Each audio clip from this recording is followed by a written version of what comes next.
بسم اللہ الرحمن الرحیم۔ السلام علیکم ورحمۃ اللہ وبرکاتہ۔ نبی اکرم صلی اللہ علیہ وسلم نے ایک موقع پر فرمایا کہ آج رات تم پر سخت ہوائیں چلیں گی،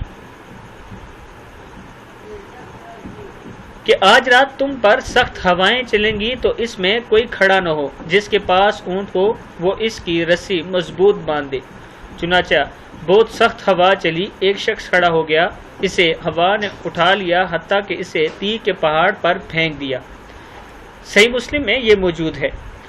میں اپنے دوستوں سے گزارش کروں گا کہ نبی اکرم صلی اللہ علیہ وسلم کی جو حدیث بھی آپ تک پہنچے اس پر ضرور عمل کیا کریں۔ اس حدیث سے یہ ثابت ہوتا ہے کہ اگر یہ شخص نبی اکرم صلی اللہ علیہ وسلم کے فرمان کے مطابق چلتا تو اس کے ساتھ ایسا نہ ہوتا۔ اس ویڈیو کو آپ نے آگے ضرور شیئر کرنا ہے۔ السلام علیکم ورحمۃ اللہ وبرکاتہ۔